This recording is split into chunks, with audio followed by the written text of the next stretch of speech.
Happy New Year to all of you Apple sheep out there. I know it's been awfully slow on this channel lately, but it's been a very busy holiday season for me with family and everything, but we're back now. I've definitely missed a lot of the news over the past few weeks, but I thought as this is the first video of 2026, it would be a good time to go over what I'm most excited to come out of the big Apple this year, the big solar donut in Cupertino. And believe it or not, it mainly has to do with Mac hardware.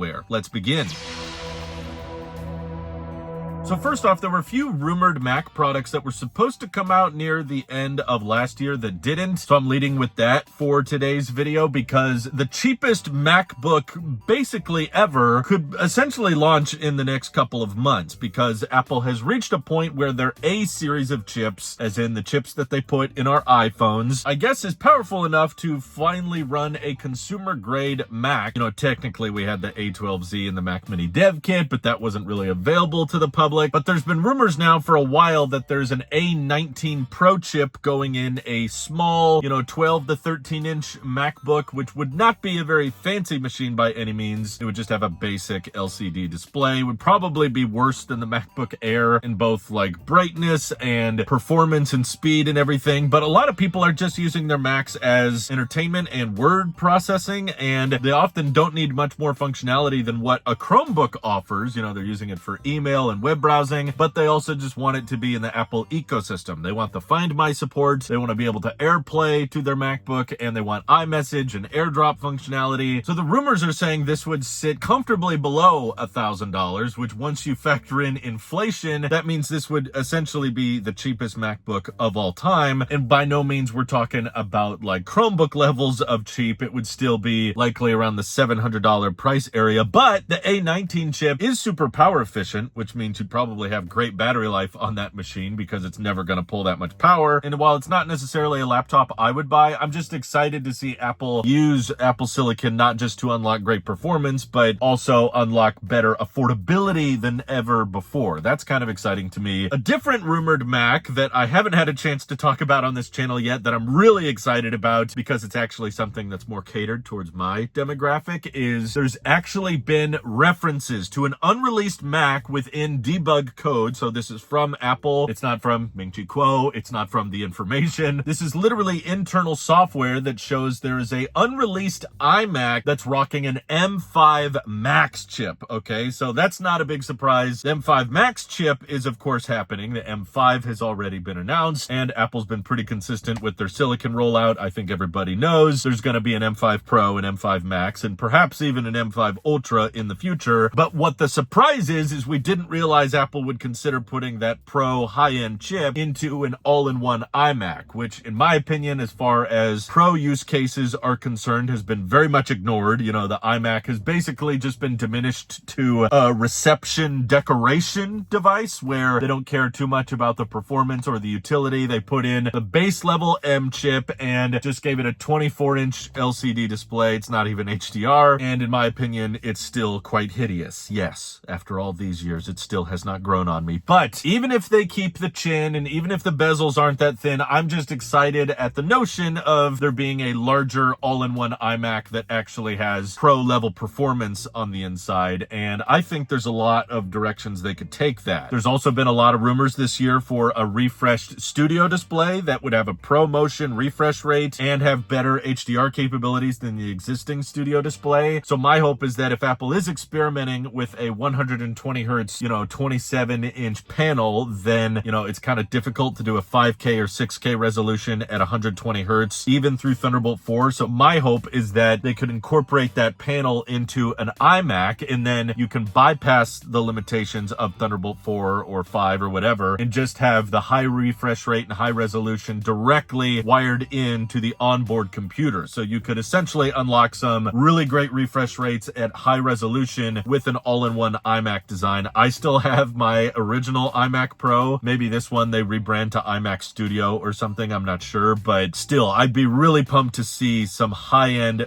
fast silicon going back into all-in-one designs again. That has me really excited, as does the refreshes with the studio display, because that has been due for an upgrade for quite some time. Basically, from day one with that monitor, the display specifications were kind of behind what you could get on just, a simple MacBook Pro, which has mini LED and 120 hertz. But okay, I can't just rave about Macs all this year. There's also some iPhone stuff, which of course generates the most clicks, and it's worth saying that the iPhone line is a little bit different this year. It's a little bit unique because most analysts and leakers are all in agreement that this is the year Apple is finally jumping on the foldable train. Only took them 7 years to catch up to Samsung, but hey, I think a lot of us would agree that the foldable technology was probably premature when Samsung started, as well as many other of the Android companies that have released foldables, and Apple usually gets the software implementation much better than Android, which is why even though this foldable might not have the best state-of-the-art technology, it's not like a triple fold, or maybe doesn't have the highest megapixel count on the cameras, but because it's an Apple product and because Apple dominates the premium end of the market, like if people are spending more than $800 on a phone, it's like 8 times out of 10 an iPhone. I feel like them making a foldable brings some validity and some legitimacy to the segment that wasn't there before, and the software incorporating iPad-like capabilities onto a device that simply has iMessage and AirDrop might open up foldables to a much bigger demographic than it currently is open to. And Apple's very good at making hardware feel good in the hand. There's been talk of this folding phone that doesn't have a very noticeable crease on the inside display. It's made of titanium and will still have a very high screen-to-body ratio, which is important. And there's just a lot of possibilities and uniqueness that come with that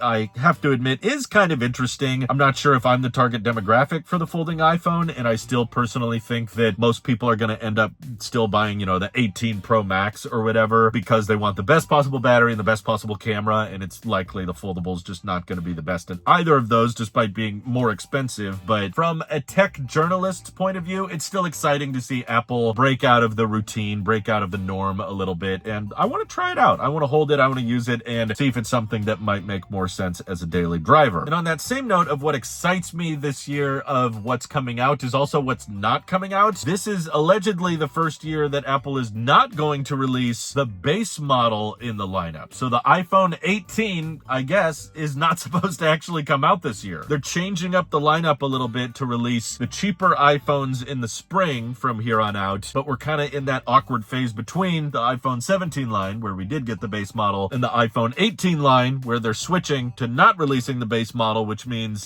this spring we might get a 17E, which is probably just going to be a spec bump. I'm not that excited about that iPhone, but when it's officially iPhone season in September, we're talking about getting a folding iPhone, an 18 Pro Max, of course, and an 18 Pro, which are going to have the best battery life ever. They're supposed to be even thicker than ever before. I honestly don't have that many hopes because I'm pretty sure it's just going to be a spec bump up from the 17 Pro and Pro Max. They might shrink the dynamic island a little bit, but that doesn't honestly excite me all that much. Frankly, what excites me the most about the 18 Pros is the fact that they're still aluminum, so there's actually a chance we might get some real colors on the Pro line. And, the orange was cool and all. It had some build quality issues people have highlighted, but there's a greater than 0% chance now of Apple doing like a deep product red 18 Pro. It probably won't happen because Apple has to share profit margins with the Red Foundation whenever they release a red Apple product, which is probably why Apple has stopped releasing red Apple products in general. But still, I really want a deep product red Pro iPhone. That would be sick. And you couldn't really do that deep red with titanium or steel, but now that they're aluminum, there's a chance that that might happen. I know that sounds really dumb, but